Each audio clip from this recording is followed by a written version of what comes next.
Olá, meus amigos, estamos aqui mais uma vez para conversar sobre a doutrina espírita, essa doutrina que é luz, que é amor, que é caridade.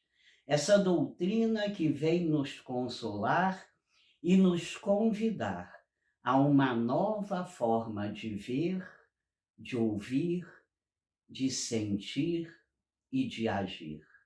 São esses momentos em que nós saímos do senso comum, procuramos digerir o Consolador prometido por Jesus. Hoje eu quero comentar especialmente um artigo que está neste livro chamado Vinha de Luz, da coleção Fonte Viva.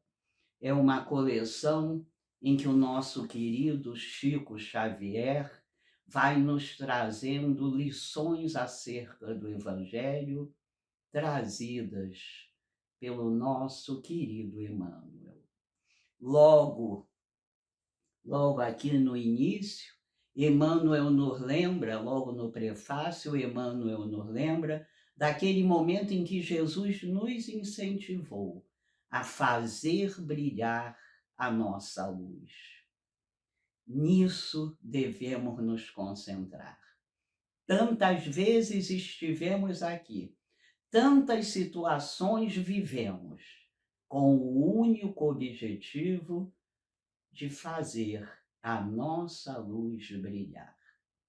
Em encarnações anteriores já tínhamos esse objetivo, mas ele era ainda normalmente inconsciente. Agora, com a doutrina espírita a iluminar as nossas visões, essa necessidade vai se tornando consciente, e talvez agora possamos fazer algo além, algo melhor do que viemos fazendo. Esse livro tem mensagens, aliás, toda a série tem mensagens maravilhosas, tem mensagens que tocam a nossa mente, mas especialmente devem tocar os nossos corações. E eu escolhi para falar hoje da lição de número 99, cujo título é Nos Diversos Caminhos. Ela começa essa mensagem com uma citação da segunda carta de Paulo aos Coríntios, quando ele diz: examinai-vos a vós mesmos, se permaneceis na fé, provai-vos a vós mesmos. Então, um convite, uma convocação de Paulo, esse exemplo de homem que soube deletar o homem velho que nele residia e construir com determinação o homem novo. Esse caminho que nós todos precisamos trilhar. Emmanuel, então, tomando isso como o começo, como um índice, começa a nos dizer que diversas atitudes caracterizam os estudantes da revelação nova. Os que permanecem na periferia dos ensinamentos e que exigem sempre demonstrações de fenômenos sem qualquer propósito de renovação interior. Essa é uma questão fundamental para as nossas reflexões. Esses estudantes que querem ver fenômenos, que pedem por fenômenos seguidos sem lembrar de que o propósito de tudo o que nos acontece deve ser a nossa renovação interior. Em seguida, ele fala daqueles que se demoram na região da letra e que estimam longas discussões. Todos também, desses ele também lembra, os que dormitam nos pedidos infindáveis, adiando a solução dos próprios problemas espirituais, de problemas espirituais que viemos alimentando em muitas encarnações. fala dos que se retardam nos desvarios passionais, os que se atiram a correntes de tristeza. Quantos se prendem apenas à curiosidade crônica, borboleteando aqui e ali, longe do trabalho sério e necessário. Lembrar sempre. Longe, muitas vezes nos conservamos longe do trabalho sério e necessário. Os que vivem na fé, contudo, conclui o mentor querido, acompanham o Cristo, examinam a si próprios e experimentam a si mesmos, convertendo-se em refletores da vontade divina, cumprindo-a fielmente no caminho da própria redenção. Eu li então agora alguns pequenos trechos dessa mensagem. Convido a todos a ler, inclusive toda a série Fonte Viva. Cada mensagem dessa série nos traz essas reflexões que precisam ser feitas por todos nós para que façamos realmente o necessário. O nome da mensagem é Nos Diversos Caminhos. Então, Emmanuel, lembrando de Pedro, nos fala dos diversos caminhos que nós, benditos pela doutrina espírita, tomamos, e que esses caminhos precisam ser pensados, nós precisamos refletir sobre eles para que possamos aproveitar um pouco mais essa bendita doutrina. Allan Kardec, nosso mestre maior, esse nosso mestre que doou essa reencarnação para nos trazer tanto bem, para melhorar tanto a nossa encarnação, no ano de 1863, publica um estudo, falando ele das diversas fases pelas quais o espiritismo passaria, em consequência, pelos diversos tipos de espíritas. Lembra ele que o primeiro período foi o da curiosidade. Esse período que todos nós já devemos ter tido contato, quando em 1848 as irmãs Fox, lá no estado de Nova York, começaram a produzir fenômenos físicos e todo aquele desdobramento. Esse foi o primeiro período da curiosidade. Era importante que a curiosidade fosse despertada nas pessoas que viviam no momento mergulhadas na presunção e no materialismo. Em seguida, Kardec nos lembra que com a chegada do Livro dos Espíritos, o primeiro livro do Pentateuco kardeciano, trouxe num outro momento, o momento filosófico. Passada aquela primeira explosão de curiosidade, entramos no período filosófico com este bendito livro que nos traz explicações sérias, coerentes, que vão nos fazendo avançar um pouco além. Tempos depois, no ano de 1861, em outubro de 1861, nós ficamos sabendo do Auto de Fé de Barcelona, onde mais ou menos 300 volumes da obra são queimados em praça pública. Esse acontecimento faz com que Kardec nos lembre que aí começara o período da luta. E quanta luta houve, quanto ataque houve, não é? Esse era o período da luta. Mas Kardec não se detém nesse momento.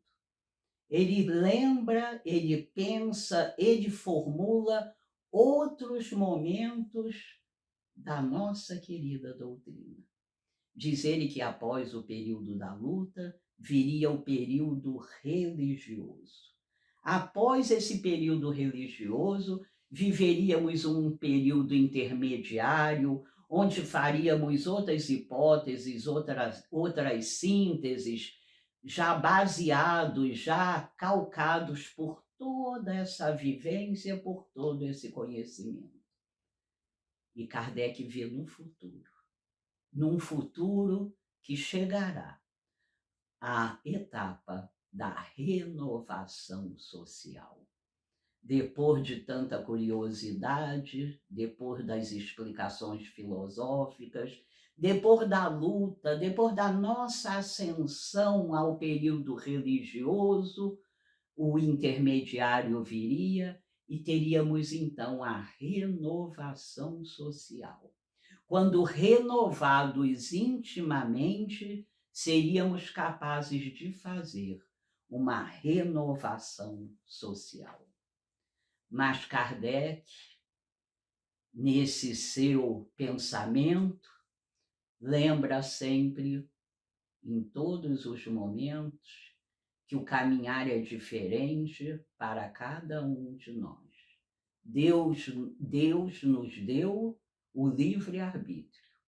Esse livre-arbítrio que vai crescendo conforme a nossa evolução, vai fazendo também com que esses caminhos sejam diversos, como o título da mensagem. Em que patamar estamos? Por que patamares já passamos? Em que patamar estamos? Emmanuel, nessa mensagem, nos lembra que a maioria de nós estacionou pelo caminho. A maioria de nós teve acesso a uma série de conhecimentos, de consolações. A maioria de nós entendeu que o Espiritismo matou a morte, que o Espiritismo nos mostra a todos como filhos amados de Deus, mas que nos nossos diversos caminhos fomos estacionando.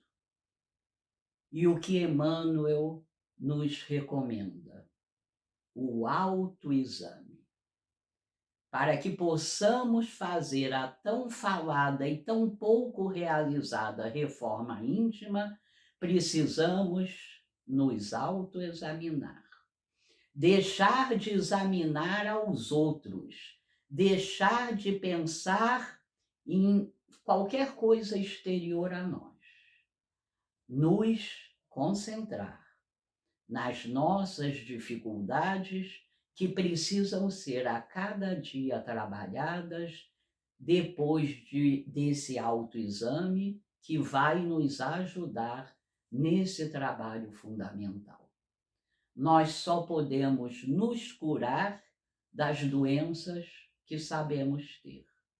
Assim é com o corpo físico, assim é com o corpo espiritual. Eu, então, trabalho o meu orgulho, vou paulatinamente diminuindo o meu orgulho para que eu possa agora, um pouco mais humilde, fazer um autoexame sincero do meu tamanho espiritual. O que hoje temos como qualidades são trabalhos já vencidos. E o que temos hoje como dificuldades são trabalhos a ser realizados. É esse o objetivo. Não estacionar como viemos estacionando há muitas encarnações. Dessa vez, fazer um pouco mais, nos autoexaminar para que possamos ir trabalhando o nosso íntimo para chegar um dia a sermos cumpridores fiéis da vontade divina. Logo nós, que temos tanto a agradecer a Deus, logo nós, a quem a doutrina consoladora nos traz a cada dia mais luz, mais leveza, logo nós precisamos nos apresentar como esses cumpridores fiéis da mensagem e da vontade divina. Tivemos o nosso maior irmão, o nosso Mestre Jesus. No Livro dos Espíritos, Na questão de número 625, Kardec pergunta se teria sido dado a nós algum exemplo a quem seguir. Nos originais franceses, a resposta é mais completa do que nas traduções em português. Nos originais franceses, a tradução é vide Jesus, o que quer dizer veja Jesus. E para ver Jesus, nós temos que deixar a passividade de lado. Para ver Jesus é preciso que haja um movimento interno nosso na busca, na compreensão de toda essa mensagem de amor universal. É Jesus. É Jesus que, numa atitude de amor ainda desconhecida para nós, se prepara durante muito tempo para vir à Terra, assumir um corpo físico, passar por tudo o que passou para nos ajudar a evoluir. É o Mestre Jesus que nos ajuda agora a entendermos a necessidade de unificar o nosso caminho, não com o de outras pessoas, unificar o nosso caminho, os nossos itinerários à vontade de nosso Pai, Deus imensamente sábio, imensamente misericordioso. Havia, numa época remota, no norte da Europa, um lavrador muito humilde. Todo dia de manhã ele acordava, comia rapidamente, colocava em volta do seu pescoço um saquinho com sementes que deveriam ser plantadas. Ali ele caminhava alguns quilômetros até chegar ao lugar para o qual tinha sido contratado para fazer essa plantação. Passava ali horas, horas pesadas, trabalhando na enxada, tirando ali daquele saquinho algumas sementes para plantá-las. A sua alegria era quando às 18 horas o sino da igreja tocava e ele dava por terminada aquela sua tarefa árdua diária. Nessa noite, isso acontece como sempre, nós estamos no norte da Europa, 18h, a noite já caiu, o frio já se apresentou, e nosso irmão trabalhador braçal vê que algumas daquelas sementes não tinham sido plantadas. Pega delicadamente e as recoloca no saquinho que trazia ao pescoço, para que no dia seguinte continuasse seu trabalho. Pega a estrada, de volta, caminha aqueles quilômetros que sempre caminhara, não tinha nenhum problema, ele estava sempre muito acostumado àquilo e caminhava tranquilamente, sempre só. Até que em determinado momento, a noite já caíra totalmente, ele vê com grande surpresa, vindo na direção contrária, um pequeno ponto de luz que começa a lhe chamar a atenção. Ele continua caminhando, caminhando, aquele ponto de luz vai crescendo e ele, cada hora mais curioso, segue atento. Quando está a alguns metros, aquela luz já quase lhe cega. Mas é uma luz que, apesar de quase lhe cegar, lhe traz um bem-estar imenso. Toda aquela vida de exploração pela qual passara se desintegrara. Ele se sente novo, cheio de energia, especialmente cheio de felicidade e gratidão. Continua andando na direção daquela luz que vai lhe alimentando, e quando chega um pouco mais perto, ele diz atordoado: meu Deus, será Jesus?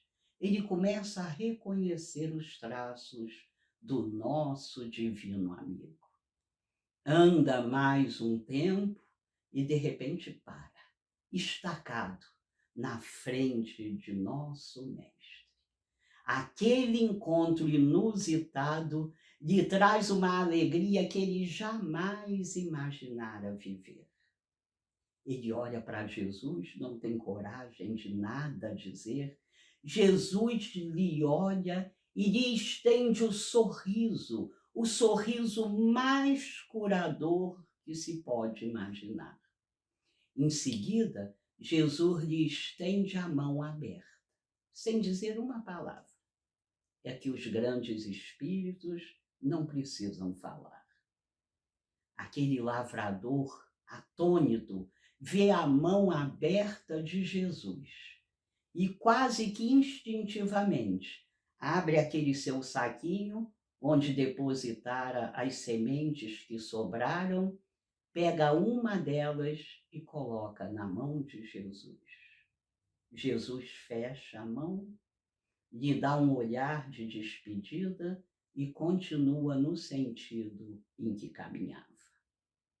Assim ele também, ainda atônito, ainda cheio, mergulhado naquele amor que lhe curava as cicatrizes, vai andando na direção em que estava.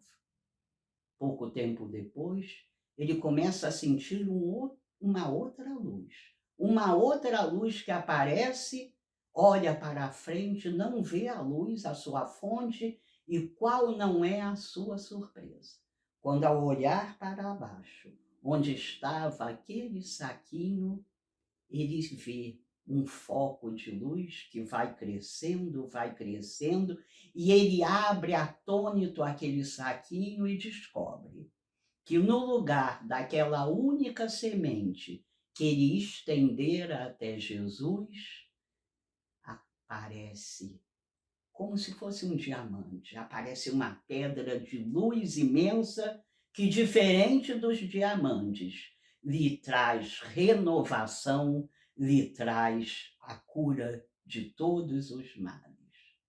Conforme ele vê aquilo acontecendo, conforme ele sente o que acontecera, lhe vem a reflexão: meu Deus, quando Jesus me estendeu a mão, porque só lhe dei uma semente, porque não lhe entreguei tudo o que tinha. Assim acontece com cada um de nós. Nos nossos diversos caminhos, somos muitas vezes apresentados à mão aberta do Mestre Jesus. Que possamos, através do autoexame, através da reflexão de onde paramos no caminho para fazer nossa luz brilhar, que nós possamos, agora cobertos por essa misericórdia, esclarecidos pelo conhecimento da doutrina, que nós possamos endireitar os nossos caminhos, que nós possamos levantar do lugar em que estacionamos, que não queiramos mais apenas procurar fenômenos, que não queiramos mais apenas fazer aquela lista enorme sem fim de pedidos, ou pior, aquela lista de queixas e reclamações. Não, que possamos caminhar, que possamos, através do autoexame, da autorreflexão, fazer a cada dia um caminho que vai se iluminando, porque o destino de todos nós, sem dúvida alguma, é fazer a nossa luz brilhar. Que possamos continuar, jamais desistir, jamais duvidar desse mundo espiritual que nos conduz há tanto tempo para a felicidade real, a qual todos nós, sem nenhuma exceção, um dia chegaremos. Que nos diversos caminhos encontremos sempre a hora de melhorar a nossa fala, o nosso gesto, o nosso olhar. Que nos diversos caminhos possamos trabalhar a coerência entre o que falamos, entre o que aprendemos com Jesus e os nossos atos, os nossos pensamentos, os nossos sentimentos. Que nossos diversos caminhos se conduzam cada vez mais à luz que brilhará em todos nós. Obrigada, que Jesus ilumine a cada um, a cada lar.